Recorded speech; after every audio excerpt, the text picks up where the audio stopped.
এবং তারপর যখন আশিসদার সুইসাইড নোট, সেই সুইসাইড নোটটা দেখলাম এবং দেখবেন ওইখানে একটা জায়গায় রয়েছে, সর্বদা সব দলীয় অন্যায়ের মেনে নিতে না পারলেও প্রতিবাদ করতে পারিনি। এবার শুধু আশিসদা না, আমরা এখানে যারা আছি, যেহেতু আমরা কেউ পারিনি প্রতিবাদ করতে যখন প্রতিবাদ করা উচিত ছিল, মানে যাদের হুকুম ছাড়া কোনো টেন্ডার হতো না, আর আশিস ব্যানার্জিকে টেন্ডারের জন্য দায়ী করা হবে, খুঁজে দেখা হোক এখানে যারা টেন্ডার করতো তারা ক্যামাক স্ট্রিটে কভার যেত। সুতরাং এই চার্টার্ড মাফিয়া, তার মাফিয়া সিন্ডিকেট, কেউ যাতে ছাড় না পায়। এই জেলাতেই তো টুলু মণ্ডল, তাকে সে এক ঠিকাদার তার বিরুদ্ধে কমপ্লেন করেছে, ক্যামাক স্ট্রিট থেকে ফোন গেছে যে বাড়াবাড়ি করো না টুলুর বিরুদ্ধে। তাহলে এটা গোটা সবাই জানে যে গোটা রাজ্যের টেন্ডার কে বলে দিলে হতো, কারা বলে দিলে হতো। কিছুই করে না, সমাজ সেবা করে, পাহাড় কিনে ফেলেছে, সে জেলে আছে। তো আশিস ব্যানার্জি তো অধ্যাপনা করতেন, আশিস ব্যানার্জি তো পাহাড় কেনেননি, প্রশ্নই ওঠে না। যারা করেছে তাদের চোট শুনতে হওয়া কোনো সমস্যা নয়, কিন্তু যিনি কিছু করেননি, যারা কিছু করেনি, তারা কোন অপরাধে কাদের, মানে বলার মতো এই জন্য কোনো অবস্থা নেই। আমি আমার ফোনটা দেখছিলাম, আস্তে আস্তে আমার সঙ্গে আশিসদার শুক্রবার একাধিকবার কথা হয়। আমি মোবাইলটা বার করে দেখছিলাম, প্রথম আমার সঙ্গে সকালবেলা 10টা 12-তে কথা হয়, তারপর আমি একটা কল মিস করি 3টে 10-এ, তারপর আবার আমি ফোন করি 3টে 57-তে কথা হয়, এবং প্রায় 12 মিনিট কথা হয়, সেই শেষ। মানে তারপরে আশিসদার সাথে কথা হয়নি। শুক্রবার দিন, গতকাল ছিল শনিবার, মানে 14 তারিখ কথা হয়েছিল। সকালবেলা যখন ফোন পেলাম, প্রথমে মনে হয়েছিল যে অবিশ্বাস্য ব্যাপার, এবং তারপর যখন আশিসদার সুইসাইড নোট, সেই সুইসাইড নোটটা দেখলাম, আমি আস্তে আস্তেও দেখছিলাম সুইসাইড নোটের খুব ইন্টারেস্টিং, মানে মুক্তোর মতো হাতের লেখা, এবং এই যে ছাত্রাবস্থা থেকেই রাজনীতি শুরু উল্লেখ করেছেন। এবং দেখবেন ওইখানে একটা জায়গায় রয়েছে, সর্বদা সব দলীয় অন্যায়ের মেনে নিতে না পারলেও প্রতিবাদ করতে পারিনি। এবার শুধু আশিসদা না, আমরা এখানে যারা আছি, আমার নেতা অনুব্রত মণ্ডল থেকে শুরু করে স্নেহাশিস চক্রবর্তী, আকরুজ্জামান, এখানে আমাদের অভিজিৎ সিনহা রয়েছেন, চাঁদুদা রয়েছেন, শতাব্দী রয়েছেন, আমাদের রিজু দত্ত এখানে আছে, অসিত মাল আমাদের এমপি রয়েছেন। তো আমরা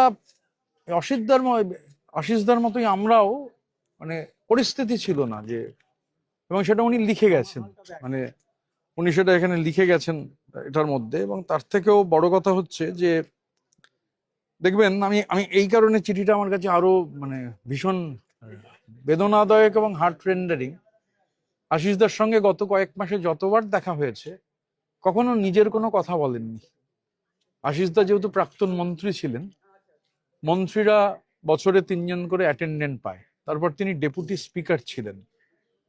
ডেপুটি স্পিকার বা স্পিকার, তাদের জুরিসডিকশনটা হচ্ছে অ্যাসেম্বলি। তো ডেপুটি স্পিকার বা স্পিকার, তাদের জুরিসডিকশন হচ্ছে অ্যাসেম্বলি। মানে আমি একজন ভদ্রলোক সম্পর্কে, মানে আমি মানে যে কবার আশিসদার সঙ্গে গত কমাসে দেখা হয়েছে, এক ভদ্রলোক খালি একটাই কথা বলতো, অন্য কোনো কথা নয়, যে আমার 3জন অ্যাটেন্ডেন্ট, মানে যেহেতু বিধানসভা শেষ হয়েছে, তো 3জন অ্যাটেন্ডেন্ট যাদের আমি ঢুকিয়েছিলাম, তুমি ভাই একটু দেখে নাও স্পিকারের সাথে কথা বলে তারা যারে পার্মানেন্ট হতে পারে। মানে অন্য কোনো কথা নয়। মানে আমি একদিন এরকম হলো, ফোনে আশিসদা, সে লাস্ট দিন হয়নি এটা, তার আগেও যেদিন ফোন করলেন, অন্য কথা বাদ দিয়ে প্রথম বললেন যে আমার অ্যাটেন্ডেন্ট গুলো, আমি অলরেডি কথা বলেছি দাদা, কোনো অসুবিধা হবে না। এবারে দেখুন, সমস্যা হচ্ছে যে মানে আমাদের, মানে আশিসদার মৃত্যু অনেক অপ্রিয় প্রশ্নকে তো সামনে নিয়ে আসছে। আশিসদা যে কথা লিখে গেছেন আপনারা তো দেখলেন, যে আমরা কেউই প্রতিবাদ করতে পারিনি। আর এখন সমস্যাটা দাঁড়িয়েছে যে কিছু লোক, মানে তাদের যে, মানে আমি তো বলবো আশিস বন্দ্যোপাধ্যায়ের শহীদ প্রকৃতপক্ষে, কিছু লোক, মানে যা হয়েছে আমাদের রাজ্যে, যা বেরোচ্ছে, আমরা এর মধ্যে, রানাদা তো ডেলি, রানাদা, চাঁদুদা এরা প্রতিদিন, কেষ্টদা যেদিন যেদিন ছিলেন, আমরা সবাই, মানে এবং অনেক সিনিয়ররা ছিলেন। আশিসদা যেহেতু আমাদের সবার সিনিয়র এবং সর্বজন শ্রদ্ধেয়, দেখবেন সুইসাইড নোটে আছে বিনা পয়সায় ছাত্রদের পড়ানো, ক্লাস নেওয়া, স্পেশাল ক্লাস নেওয়া, এবং নিপাট ভদ্রলোক যাকে বলে, আমি সকালবেলা একটা টুইট করেছিলাম, জেন্টলম্যান পার এক্সেলেন্স। আমার সঙ্গে যতটুকু আশিসদার আলাপ, এবং সব থেকে বড় কথা আমরা যে আলোচনাগুলো করেছি, আশিসদার নেই কিন্তু বাকিরা যেহেতু আছেন, সেই আলোচনায় এ কথাটাই উঠে এসেছিল, যেহেতু আমরা কেউ পারিনি প্রতিবাদ করতে যখন প্রতিবাদ করা উচিত ছিল।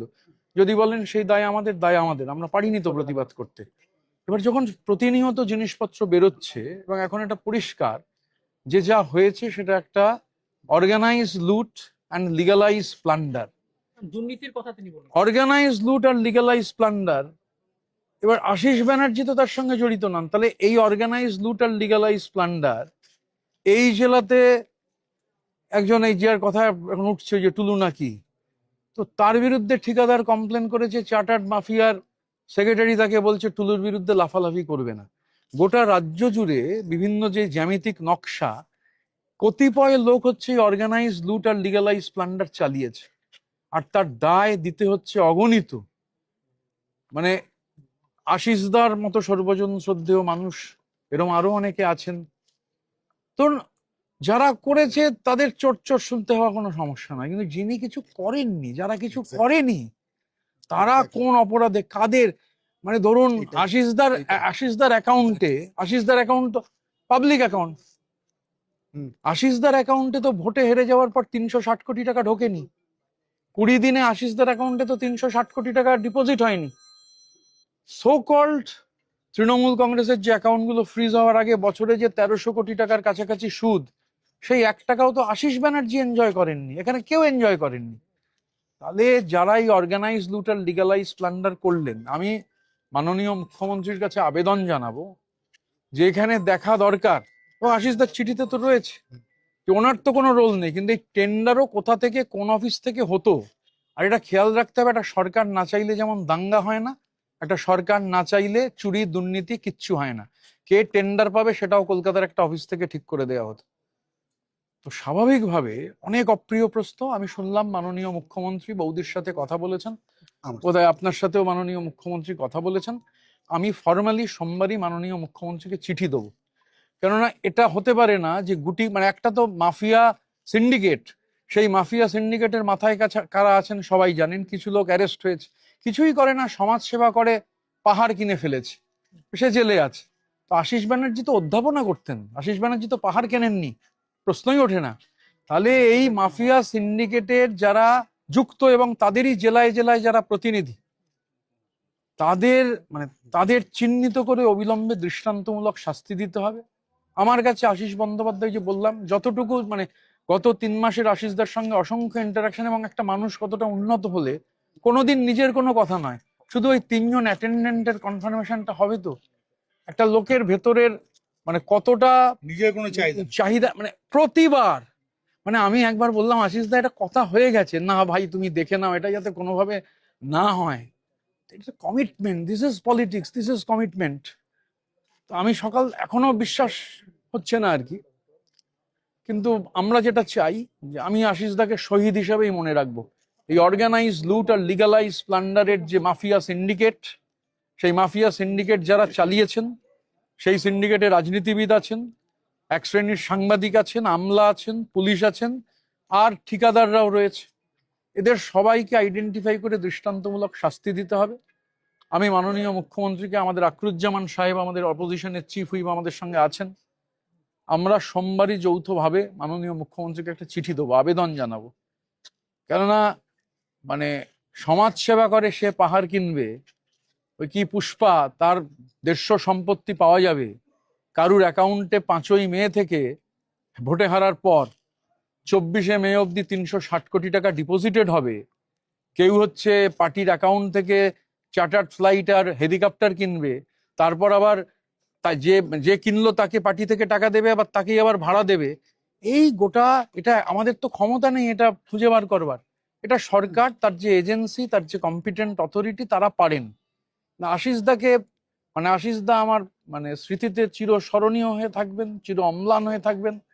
আশিসদার স্মৃতি মানে আমি ওই যে বললাম যে এক ভদ্রলোক আমাদের অপোজিশনের ঘরে ওই সবুজ রং, আশিসদার সোফায় বসতেন প্রতিদিনই, মানে কোনোদিনই আশিসদার সোফায় একটা কোনায় বসতেন, সোফায় কোনায় আশিসদার পাশে গিয়ে বসলেই ওই হাতটা ধরে একটাই কথা, আমার 3টে অ্যাটেন্ডেন্টের ভাই মানে একটা মানুষের কমিটমেন্ট কোন জায়গায় যেতে পারে। এবং এই যে লিখেছেন একজন অ্যাটেন্ডেন্টের থেকেও একটা মন্ত্রী হিসেবে তো অনেককে চাকরি দিয়েছেন, একটা মিষ্টি পর্যন্ত খাননি। This is political commitment. রাজনৈতিক সন্ন্যাসীর মতো জীবন কাটিয়েছেন।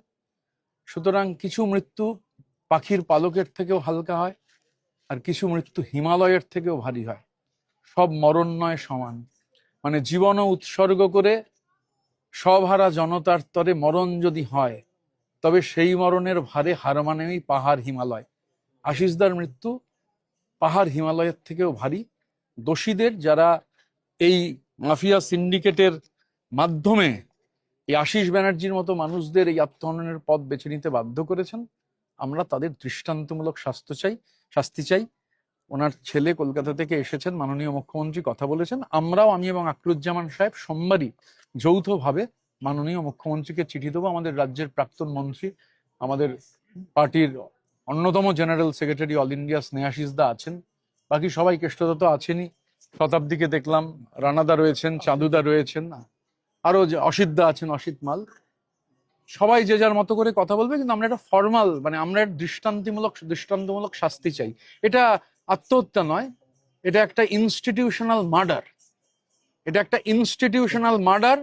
এই ইনস্টিটিউশনাল মার্ডারে যারা হচ্ছে অপরাধী এবং অপরাধের মাথা অবধি পৌঁছতে হবে। মানে যাদের হুকুম ছাড়া কোনো টেন্ডার হতো না, আর আশিস ব্যানার্জিকে টেন্ডারের জন্য দায়ী করা হবে, খুঁজে দেখা হোক এখানে যারা টেন্ডার করতো তারা ক্যামাক স্ট্রিটে কভার যেত। সুতরাং এই চার্টার্ড মাফিয়া, তার মাফিয়া সিন্ডিকেট, কেউ যাতে ছাড় না পায়। এটা একটা, আবার বলছি, আশিস ব্যানার্জির মৃত্যু ইনস্টিটিউশনাল মার্ডার, প্রাতিষ্ঠানিক খুন। দোষীদের দৃষ্টান্তমূলক শাস্তি চাই। এর সঙ্গে কি কামাক স্ট্রিটের পুরো যোগ পাচ্ছেন টিআরডি এর? দেখুন, আমি তো হচ্ছে অথরিটি নই, কিন্তু প্রতিদিন যে ঘটনা ঘটছে, ধরুন আমরা দেখছি আর কি, যে ভোটে হেরে যাওয়ার পর 5 তারিখ থেকে ভাবা যায় একটা অ্যাকাউন্টে 360 কোটি টাকা ঢুকেছে 20 দিনের মধ্যে। এবং যে ধরনের দুর্নীতি সামনে আসছে, আমি তো বললাম, অর্গানাইজ লুট, লিগালাইজ প্লান্ডার। ধরুন এই জেলাতেই তো টুলু মণ্ডল, সে এক ঠিকাদার তার বিরুদ্ধে কমপ্লেন করেছে, ক্যামাক স্ট্রিট থেকে ফোন গেছে যে বাড়াবাড়ি করো না টুলুর বিরুদ্ধে। তাহলে এটা গোটা সবাই জানে যে গোটা রাজ্যের টেন্ডার কে বলে দিলে হতো, কারা বলে দিলে হতো। আমি তো এখন মনে করছি আমরা আলোচনা করব সবাই মিলে। আমরা যেমন মাননীয় মুখ্যমন্ত্রীকে জানাবো, পুলিশ প্রশাসনকেও আমরা এই ব্যাপারে পূর্ণাঙ্গ তদন্তের দাবি জানাবো। সিআইডির কাছে বা রাজ্য পুলিশের ডিজির কাছেও আমরা লিখিতভাবে এটা জানাবো।